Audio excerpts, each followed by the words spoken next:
La compagnie Trans présente le festival Les Inclassables 3. Dans ces podcasts, vous irez à la rencontre des chorégraphes grâce aux interviews de Christian Gattinoni, enseignant à l'École nationale supérieure de la photographie d'Arles et critique d'art sur lacritique.org.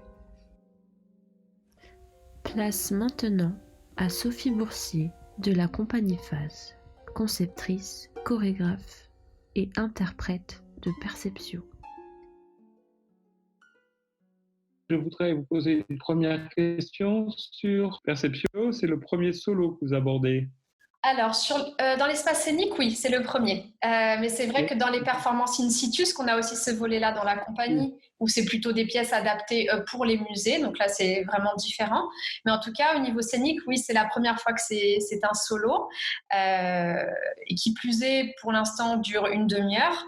Mais il est amené à durer plus. Donc, on estime entre 50 minutes et une heure. Parce qu'il y a d'autres choses qui doivent être développées dans l'idée de Perception. Mais il était important déjà de voir comment ça se passait, notamment pour moi, où c'était la première fois que je portais un solo si long. Donc, j'ai voulu voir comment je me sentais et voilà. Et donc, ça fait sens de vraiment continuer. C'est ce qu'on souhaite plus tard.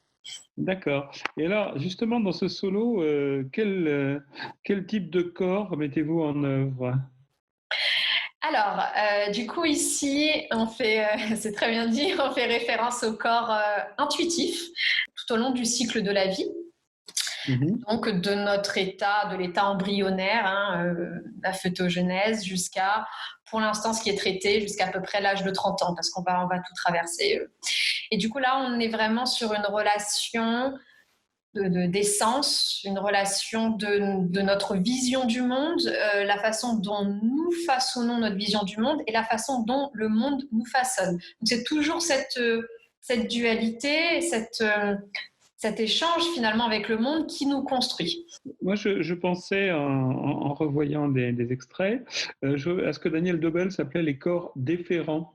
C'est-à-dire qu'il y a une espèce de déférence, de respect du corps et du lien à l'autre qui m'intéresse.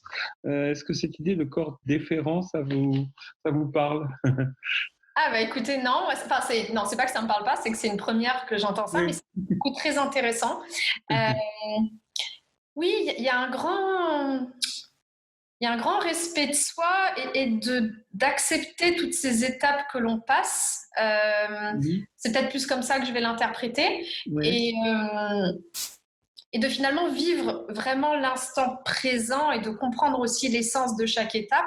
Et de ce fait, nous avons travaillé avec le psychiatre Franck Bouissou, qui a écrit un article spécialement pour la pièce, dont je me suis beaucoup inspirée, et de comprendre vraiment aussi les enjeux au niveau motricité, sensorialité, au niveau psychique, toutes ces thématiques que l'on traverse, pour être justement au plus juste de ces états, et pas encore une fois illustrer l'état, mais essayer de le transmettre, de se l'imprégner. Forcément, ça passe par mon corps, donc c'est par rapport à pas mon vécu, je dirais, mais plutôt mes sensations, ma vision des choses, et donc de le proposer au public. Ouais. Alors, une autre question que j'ai posée à tous les 4 autres chorégraphes est celle de l'objet scénographique ou du dispositif en action. Vous pourriez nous en dire un peu plus ? Oui, de base, nous n'avons pas de scénographie, c'est juste une projection vidéo avec de la spatialisation sonore. Mais c'est vrai qu'en fait, alors c'est un costume, donc il est imaginé comme une combinaison finalement, donc c'est composé d'un pantalon avec un haut à capuche et j'ai un haut et une brassière en dessous. Et en fait, l'idée, c'est de vraiment être dans l'état embryonnaire où du coup on a la capuche et au fur et à mesure on enlève des couches. C'est comme une mue, c'est comme un serpent qui perd sa peau et de par les étapes qu'il traverse, voilà, il se livre un petit peu plus et il revient un peu plus à l'essence de lui-même. Ouais, il se rapproche un peu plus de la connaissance aussi de soi-même. Effectivement. Et donc, au fur et à mesure, je vais déposer ou jeter, ça dépend de mon intention, le vêtement sur scène. Et il reste sur scène. Et ça permet aussi au spectateur d'avoir une trace, de comprendre un petit peu où en est la personne dans sa transformation, dans son évolution. Oui. Oui, c'est un dépouillement donc et l'objet donc reste comme un objet fétiche d'une certaine manière de cette transformation. Exactement, c'est ça, un véritable dépouillement, vous l'avez très bien dit. Ok. Alors, une autre question donc, que j'aimerais vous poser pour un peu mieux aborder cette pièce, c'est quelle synergie, quelle dichotomie sont à l'œuvre dans ce travail. Et je crois que dans le texte de présentation, vous affirmez une dichotomie particulière entre sensorialité et motricité. Donc, est-ce que vous pourriez développer cette idée, cette opposition, oui, cette Ouais. confrontation. Alors finalement, pour moi, le mouvement, c'est la vie. Donc ici, on utilise le mouvement comme témoin de vie. Donc finalement, c'est un peu ce que je racontais tout à l'heure, cette histoire de sens de ce qu'on va recevoir et dans ce qu'on va intégrer et s'imprégner va pouvoir avoir un impact sur sa motricité. Donc regardez par exemple les bébés qui au fur et à mesure, qui touchent, qui agrippent, qui peuvent se retenir et qui intègrent aussi un schéma corporel, donc une meilleure conscience d'eux-mêmes, vont pouvoir marcher, vont pouvoir voir le monde d'une autre façon, etc.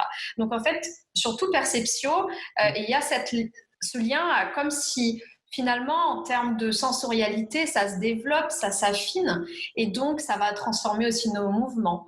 Par exemple, un enfant qui va être plutôt dans le mouvement rapide. On a aussi toute la découverte de la sensualité et de la sexualité qu'on va illustrer plus par le toucher. Ce moment de l'adolescence, de l'indécision, donc ça fait des mouvements qui sont peu sûrs ou alors très impulsifs. Voilà, je ne vais pas illustrer toute la pièce, mais du coup, ça a une influence sur sa motricité, la façon dont est fait le geste, et donc des états de corps qui se dégrossissent et s'affinent au fur et à mesure. Donc, accepter finalement que l'essence est dans cette pièce, dans Perceptio, la spatialisation sonore et donc le média de la vidéo et même la lumière influe sur le corps, et que finalement, je peux aussi influer moi sur les médias qui m'entourent et donc par extension la société et le monde environnant. Alors, vous pouvez nous en dire un peu plus sur cette vidéo et le rapport entre votre approche dansée et la vidéo. Alors, ici, la vidéo, donc déjà, ça a été des endroits de notre région qui ont été filmés, donc il y a un côté finalement très organique et très local. Et donc, ils vont prendre donc ça a une superposition de trois paysages qui vont prendre, au fur et à mesure de la pièce, une couleur différente, une texture différente, qui vont parfois se superposer, qui vont parfois devenir horizontaux ou verticaux.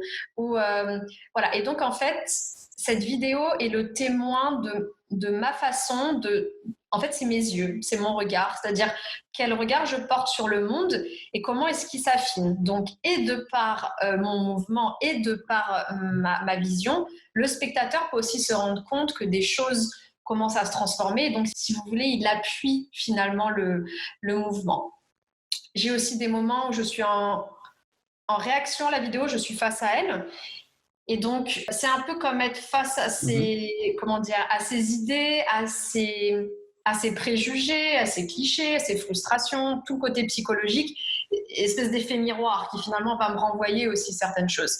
Et ça, c'est vrai qu'après, je l'explique pas trop, je les développe pas trop parce que je pense que le spectateur aussi doit voir comment ça le questionne en fait, à quoi ça lui fait référence. Donc, c'est aussi une invitation ouverte pour que moi, c'est ma vision des choses, mais le spectateur, finalement, comment est-ce qu'il le perçoit et le reçoit de par sa propre expérience et son propre vécu. Est-ce que vous pourriez rajouter quelque chose qu'on n'a pas du tout abordé et qui définit cette présentation Perceptio, et peut-être aussi la manière dont vous avez retravaillé pour ne pas filmer la représentation comme ça a été demandé, mais dans quel sens vous avez retravaillé ce premier solo? D'accord. Alors déjà, je vais revenir en premier lieu sur l'idée d'immersion de la pièce et du coup, je vais faire un parallèle avec comment nous l'avons filmé puisque c'est cette idée-là. C'est vrai que si le public avait été ici, avait été présent, pardon, il y aurait eu cette idée de spatialisation sonore parce que c'est une pièce complètement immersive de par la vidéo, comme on l'a expliqué sur mon regard, de par l'influence de la lumière et de par ce son normalement qui tourne autour du public et donc qui doit le toucher au plus profond, parce que, par exemple, au début de la pièce, chose qu'on ne verra pas forcément, qu'on ne verra pas en fait à la vidéo parce que ça n'a pas de sens, il y a vraiment la notion d'infrabasse, donc qui fait presque vibrer le corps. C'est une expérience. Et d'ailleurs, c'est les premiers sons que les bébés dans le ventre de la mère entendent, ce sont les sons graves. Voilà, donc ça, c'est le côté immersif que le spectateur ne pourra pas expérimenter. Ceci étant dit, je fais le lien avec la vidéo, ce que je trouve très intéressant finalement, c'est de pouvoir montrer aux spectateurs du coup des images de captation que nous avions de l'année dernière pour qu'ils se rendent compte dans sa globalité de la pièce, mais on est aussi revenu en studio et on a refilmé des moments de façon à ce que le spectateur puisse ressentir cette immersion et donc d'être très proche de la personne. Ça permet des points de vue et des angles d'approche que le spectateur n'a pas dans sa frontalité. Donc on a utilisé vraiment l'espace différemment, de façon parfois plus intrusive, de façon parfois très organique, de façon à frissonner. Il y a plein d'états de corps finalement que le spectateur, en termes de sensorialité, va pouvoir expérimenter même via la vidéo. En tout cas, je le souhaite. Retrouvez le festival Les Inclassables 3 du 11 au 13 décembre sur la chaîne YouTube de la Compagnie Trans.